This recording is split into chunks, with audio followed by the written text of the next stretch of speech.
सच की आवाज दबाई नहीं जा सकती और 92 न्यूज भी हक और सच पर ही हकायक जो है अवाम तक पहुंचाता है। आपको बताएं कि नाहल वजीर आजम की रैली पर राना सनाउल्लाह भी रावलपिंडी पहुंच गए हैं। रैली को कामयाब बनाने के लिए पूरी पंजाब हुकूमत इस वक्त रावलपिंडी में मौजूद है। राना सनाउल्लाह, आईजी पंजाब और दीगर वज़रा भी कमेटी चौक पहुंचे हैं। रास्ते बंद करने पर इंतजामिया की सरजनिश की गई। रैली के लिए कारकुन कम होने पर भी राना सनाउल्लाह ने डीपीओ पर नाला हुए, उन पर गुस्से का इजहार किया। तो साबिक वजीर आजम नवाज शरीफ इस कमेटी चौक में बताया जा रहा है कि खिताब भी करेंगे। तो राना सनाउल्लाह जो कि वजीर कानून पंजाब है वो भी रावलपिंडी पहुंच चुके हैं। उनके साथ साथ आईजी पंजाब भी यहां पर पहुंच चुके हैं।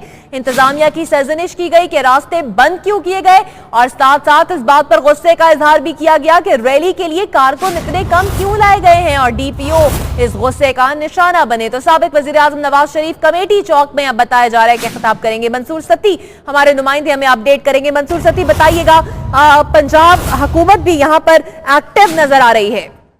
बिल्कुल, पंजाब हुकूमत जो है वो नाहल वज़ीर-ए-आज़म साबका वज़ीर-ए-आज़म नवाज शरीफ की जो है रैली को कामयाब बनाने के लिए पूरी तौर पर हरकत में आ चुकी है। और अब से यहाँ पे आके अभी कुछ देर पहले राना सनाउल्लाह जो सूबाई वजीर हैं उन्होंने यहाँ पे दौरा किया, उनके साथ आईजी भी थे और उन्होंने यहाँ पे आकर जिला इंतजामिया को सरजनिश की है कि उनका के जो रास्ते बंद किए गए हैं उसकी वजह क्या। जबकि दूसरी जानिब इंतजामिया ने मौक़िफ़ अपनाया है कि ये सिक्योरिटी की वजह से बनाया गया, अगर कुछ मामला मिसहैप हुआ या कुछ सिक्योरिटी खदशात पैदा हुए तो उसकी जिम्मेदार हुकूमत खुद होगी, क्योंकि क़यादत जो है वो जानबूझकर ये जो है रुकावटें हटवा रही है और खुद ही रास्ते बना रही है। जिस पर उन्होंने भी जो जेल इंतजामिया उन्होंने भी हाथ खड़े कर दिए हैं। उनका ये कहना है क्योंकि पंजाब हुकूमत खुद यहाँ पे आ चुकी है, सारी चीजों को खुद मॉनिटर कर रही है, तो अब इसमें हम बेबस हो चुके हैं इस हवाले से। लेकिन आपको बताता चलूं कि यहाँ पे राना सनाउल्लाह जो सूबाई वजीर है वो खुद आए हैं, उनके साथ वज़रा भी दीगर वज़रा भी थे। उन्होंने यहाँ पे कमेटी चौक में दौरा किया, उनके साथ आईजी पंजाब आरिफ नवाज वो भी हमरा थे और उन्होंने देखा वो जगह जहाँ पे जो स्टेज को सूरत देखी कि जहाँ पे मियाँ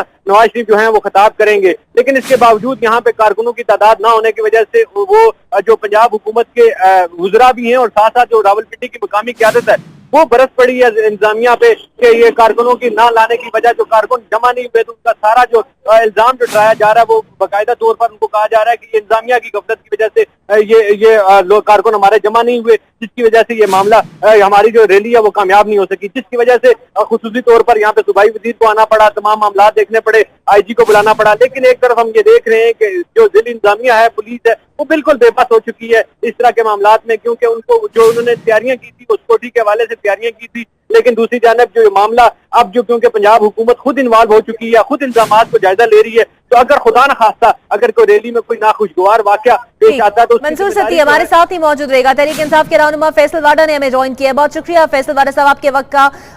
एक जानिब 92 न्यूज की टीम को धमकियां दी जाती हैं हकायक और सच दिखाने पर और ये कहा जाता है कि आप अपनी